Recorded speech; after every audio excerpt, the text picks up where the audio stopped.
ओम शांति। आप सभी को नव वर्ष की बहुत बहुत मुबारक हो। वैसे तो हमारे लिए हर दिन और हर पल नया है, नया पुरुषार्थ करने के लिए दृढ़ संकल्प के द्वारा।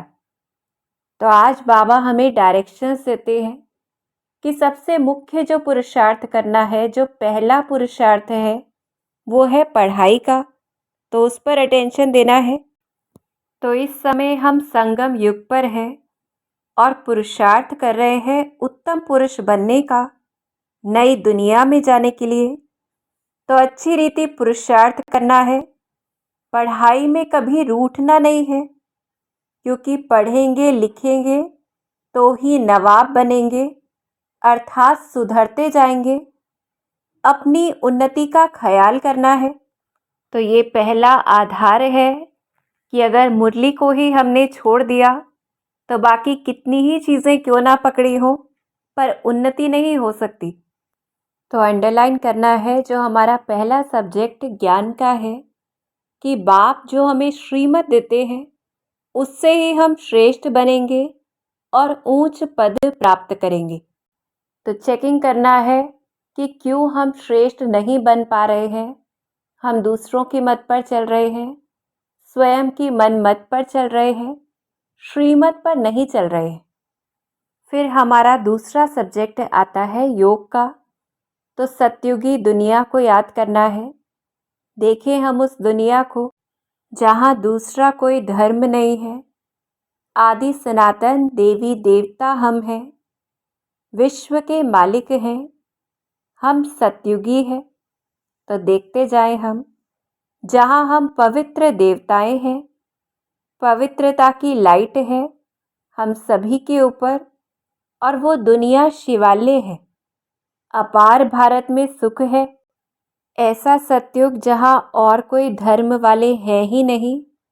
नई दुनिया है, सुख धाम है, कम मनुष्य है और सभी के कैरेक्टर्स बहुत अच्छे हैं, जो कभी किसी को दुख नहीं देते, मीठे बोल हैं। ऐसा सतयुग जहाँ जीत वहीं पर जन्म है। तो उस सतयुगी दुनिया को याद भी करना है और रोज़ अपने को याद दिलाना है कि मैं सतयुगी देवता हूँ। तो वैसे कैरेक्टर्स अभी धारण करने हैं और उस सतयुगी दुनिया के लिए तैयार होने के लिए शिव बाबा को याद करना है, जो बाबा अंडरलाइन कराते कि अगर लक्ष्मी नारायण जैसा बनना है तो बाप ने ही उन्हों को ऐसा बनाया है, तो उसे याद करना पड़े। अब कैसे करना है उसे याद? तो बाबा हमें ड्रिल कराते कि बुद्धि का भटकना बंद, बुद्धि को एक ठिकाने लगाएं, अपने को आत्मा एकदम पक्का करना है और बेहद के बाप को याद करना है। तो आधार है आत्मिक स्थिति और बुद्धि की एकाग्रता। तो ऐसे हम शिव बाबा को याद करें और देखें उसे जो क्षमा है और हम उसका परवाना है, जो सर्वशक्तिमान अथॉरिटी है, ज्ञान का सागर, नॉलेजफुल है। ऐसा सागर जो हमें हिस्ट्री ज्योग्राफी कैसे रिपीट होती है, सृष्टि के आदि मध्य अंत की, वो सब बतलाते हैं। वेद शास्त्र सबका सार हमें बतला देते। पतित से पावन हम कैसे बने और फिर उसकी श्रीमत पर कैसे हम चलें, तो वो सबसे अच्छी मत बाप ही हमें देते। ऐसी श्रीमत जिससे हमें राइटियस बनाते और संगम पर ही बाप हमें राजयोग सिखाते। तो देखिए हम शिव बाबा को जो हमें बीती हुई कहानी सुनाते हैं, 84 जन्मों का राज, बाप टीचर सतगुरु बनकर हमारे कैरेक्टर सुधारते हैं। जो लॉर्ड नहीं है, हेवनली गॉड फादर है, अर्थात हेवन या दैवी राजधानी हम बच्चों के लिए स्थापन करते हैं। तो ऐसे हम शिव बाबा को याद करें और जितना हमारी बुद्धि उस एक के साथ लगी रहेगी तो क्या फ़ायदा होगा। हम सतो प्रधान भी बनेंगे, हम वापस घर खुशी से जाएंगे, क्योंकि विकर्म विनाश हो जाएंगे। दैवी गुण भी हमारे अंदर धारण होंगे और जितना याद उतनी ही खुशी भी रहेगी।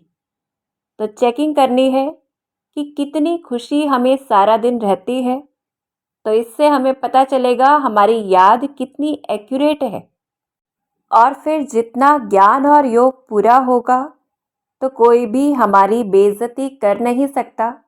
तो अंडरलाइन करना है हमें इस बात को, क्योंकि जितना हम स्वमान में स्थित होंगे, स्व को मान देंगे, तो दूसरों को भी सम्मान देंगे और कोई अपमान कर नहीं सकता। फिर अगर योग नहीं है तो माया भी थप्पड़ लगाती है, अर्थात परिस्थितियां आती हैं और छोटी परिस्थिति भी बड़ी दिखती है। तो बाबा हमें ड्रिल कराते आज विशेष फरिश्ता स्वरूप की, क्योंकि अव्यक्त माँ से है तो ब्रह्मा बाप के समान हमें ये प्रैक्टिस करनी है। बहुत कीमती मूल्यवान बेदाग डायमंड कोई होता है, तो जब उसे लाइट के आगे रखा जाता है तो उससे भिन्न भिन्न रंग निकलते हैं। ऐसे ही चलते फिरते अष्ट शक्तियों की किरणें हमसे निकल रही हैं और दूसरी आत्माओं को अनेक अनुभूति हो रही है। अष्ट शक्तियों की, किसी को सहन शक्ति की तो किसी को निर्णय करने की शक्ति की। तो ये हम अभ्यास करें, फिर नशा रहे। हम बच्चों को तो कितनी खुशी रहनी चाहिए कि बाप ने हमें स्मृति दिलाई है। हम ही आत्माएं सतो प्रधान थी, आदि सनातन देवी देवता धर्म की थी, हीरे मिसल थी, विश्व की मालिक थी, राज्य करती थी। अब फिर से तुमको ही बनना है, कल्प कल्प तुम यह बनते हो। तो ऐसे शिव बाबा हम बच्चों को नशा चढ़ाते और इस पुरानी सृष्टि को अब बदलना है। कलयुगी जंगल का विनाश होगा, फिर हम पवित्र आत्माएं मूल वतन में जाकर फिर आएंगी, नया शरीर लेंगी और हम सत्युगी दैवी गुण वालों का फूलों का बगीचा होगा। तो ऐसे हम उस दृश्य को देखें, इस चक्र को देखें। जितना निश्चय होगा तो बुद्धि में वही तात लगी रहेगी और हमें नशा रहे कि जो स्वयं भगवान कहते कि हम आत्माओं जैसा ऋषि कोई हो न सके, क्योंकि हम राज ऋषि हैं। ऐसे ऋषि जो पवित्र बनते हैं और फिर राज्य भाग्य लेते हैं शिव बाबा से। तो नशा रहे कि हम तो संगम युगी हैं, हमें पढ़ाई पढ़ाने वाला कौन है, उसका नशा रहे।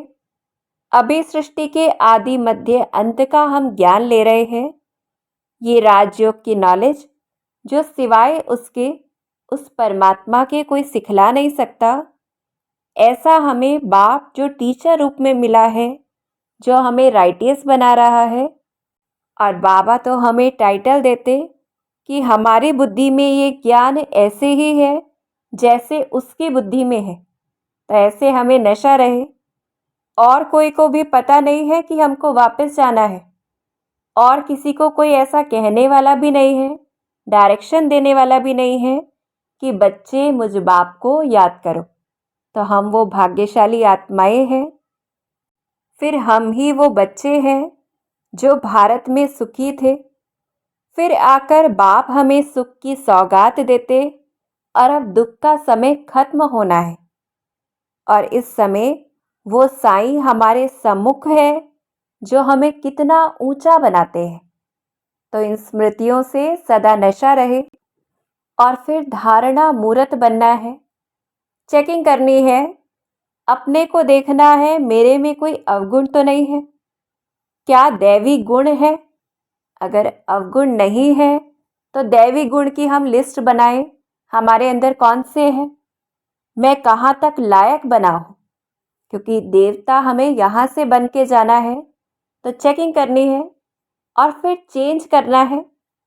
चेंज करने में सबसे पहली बात बाबा पक्की कराते कि अगर देह अभिमान होगा तो हम दूसरों से सीख नहीं सकेंगे कुछ भी और होशियार नहीं बन सकेंगे। तो हर किसी से गुण लेने के लिए देही अभिमानी बनना है, कैरेक्टर अपने सुधारने हैं। जैसे देवता होते हैं बहुत मीठे, ऐसा बनना है। तो बहुत फायदा होगा। फिर ये भी बाबा विशेष बात पक्की कराते कि धारणा मूर्त होकर जितना सुख हमने बहुतों को दिया होगा उतना ही हमें मिलेगा। ये कमाई खत्म नहीं होती है। अगर बहुतों को सुख दिया होगा तो golden spoon in the mouth, और अगर उससे कम तो सिल्वर, और उससे कम तो पीतल। अर्थात हमें जो मिलेगा वो उस आधार पर ही मिलेगा जितना हमने इस समय सर्व आत्माओं को सुख दिया। फिर मुख्य धारणा कि घर गृहस्थ में रहकर कमल फूल समान पवित्र जरूर बनना है। तो ऐसे हर कर्म हमारा ऐसा हो जाए जो सर्व को प्रेरणा मिले। यही प्रत्यक्ष प्रमाण है हमने कितना धारण किया है। फिर बाबा हमें ड्रामा का चैप्टर भी पक्का कराते कि जो भी चीज़ होती है वह ड्रामा कल्प कल्प ऐसे ही ड्रामा अनुसार बाप और हम बच्चों की ऐसी एक्ट चलती है। जो कल्प कल्प समझाया वो पाठ नूंधा हुआ है, और बाबा वही करते हैं, वही समझाते हैं। तो बाबा ड्रामा पर एकदम अचल रहते हैं। ड्रामा का चक्र फिरता रहता है। जो कल्प पहले हुआ वो रिपीट होता है। लड़ाई आदि सब ड्रामा में नूंद है। कम जास्ती कुछ हो नहीं सकता, और ड्रामा बगैर कुछ होने का नहीं है। तो बहुत बार कोई कोई ड्रामा में अटक जाते हैं। तो बाबा हमें पक्का करा रहे हैं कि ये सब कुछ नाटक है, हमें उसमें फंसना नहीं है। साक्षी होकर बस उस खेल को देखना है, उस खेल को करना है, और जो बीत गया वो ड्रामा है।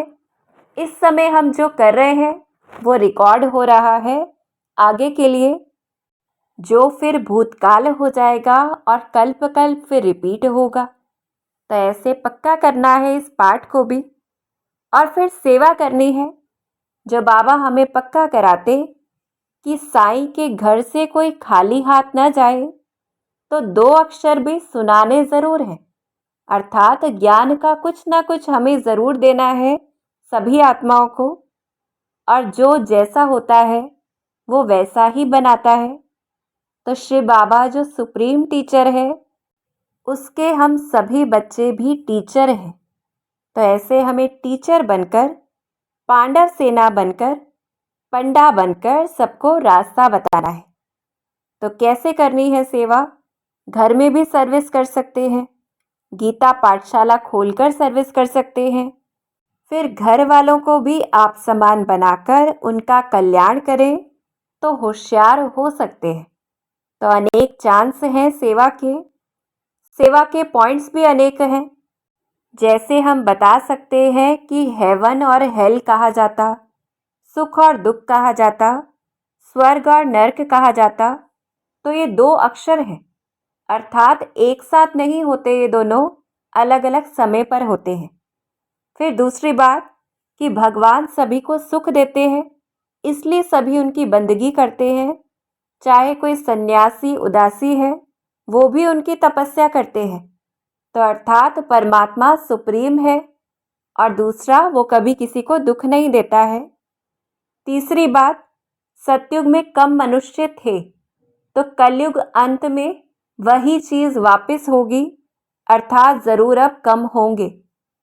चौथी बात, जैसे कहा जाता है मनुष्य के कैरेक्टर्स आजकल अच्छे नहीं हैं, पर कलयुगी मनुष्यों को ये नहीं पता कि अच्छे कैरेक्टर्स कौन से होते हैं। तो इस पर भी बताना है कि जैसे किसी की चलन अच्छी होती है तो कहते हैं ये तो जैसे देवता है या देवी है, इनके बोल कितने मीठे हैं। तो ऐसे देवता होकर गए हैं, और अभी उस सत्युग के लिए ऐसा देवता बनना भी पड़े। तो इस प्रकार से अंत में बाबा पक्का करा देते कि चलन से ही साक्षात्कार हो जाता है। टीचर भी स्टूडेंट की पढ़ाई से जान जाता है कि क्या पढ़ते हैं, क्या पद पाएंगे, कितने मार्क्स से पास होंगे। तो अपनी चेकिंग करनी है इससे पहले कि टीचर चेक करे। फिर समझ में हमें तो आता ही है सभी को अपना अपना कि कितना हमारा योग है, हम कहाँ तक सर्विस कर रहे हैं। और अगर इस समय शरीर छूट जाए तो क्या पद पाएंगे, क्योंकि अच्छे व बुरे कर्म सामने ज़रूर आते हैं। तो ऐसे आज हम खुद का आईना देखें और फिर पुरुषार्थ में लग जाएं, क्योंकि दैवी गुणों में, योग में या ज्ञान में किसी में भी कच्चे होंगे तो नापास हो जाएंगे। और इस समय तो राजा, रानी और प्रजा सब कुछ बनने वाली है। तो अगर अच्छी रीति नहीं पढ़ेंगे, दैवी गुण धारण नहीं करेंगे, तो हमारा पद कम हो जाएगा, जो कल्प कल्प के लिए होगा। तो इसलिए बाबा हमें प्रेरित करते कि अगर आज कच्चे हैं तो गैलअप कर सकते हैं, आगे बढ़ सकते हैं और पक्के बन सकते हैं। तो इस अव्यक्त मास में हमें अव्यक्त बनना है।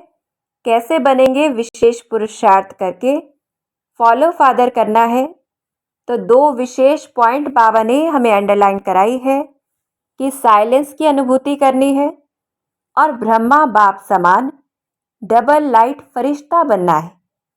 तो कैसे करेंगे साइलेंस की अनुभूति? कम से कम 10 मिनट अव्यक्त साइलेंस का अनुभव करना है। इससे होगा क्या? हम सेकंड में नज़र से निहाल कर पाएंगे अंत में आने वाली आत्माओं को। और जितना हम मौन का अभ्यास करते हैं, परम धाम की साइलेंस का अभ्यास करते हैं, उससे फ़ायदा होता है डबल लाइट फरिश्ता स्थिति बनाने में भी। तो दूसरा, जो डबल लाइट फरिश्ता कैसे बनना है? इशारों से कारोबार करना है, अर्थात वाचा में ज़्यादा नहीं आना। तो सेवा स्थान जैसे सूक्ष्म वतन बन जाएगा हमारी वाइब्रेशन से, और पूरा ही दिन डबल लाइट फरिश्ता स्थिति रहेगी। इन दोनों होमवर्क करने से ही परमात्मा प्रत्यक्षता के हम निमित्त बनेंगे। फिर और कैसे बनना है डबल लाइट? कर्म करते बीच बीच में निराकारी और फरिश्ता स्वरूप की ड्रिल करनी है। इससे कोई भी कार्य का हमें बोझ नहीं लगेगा और हम सदा डबल लाइट रहेंगे। तो आज बाबा ने अनेक रूप से हमें आईना दिखाया है, उसको देखते हुए हमें तीव्र पुरुषार्थ करना है इस वरदानी मास में विशेष। अच्छा, ओम शांति।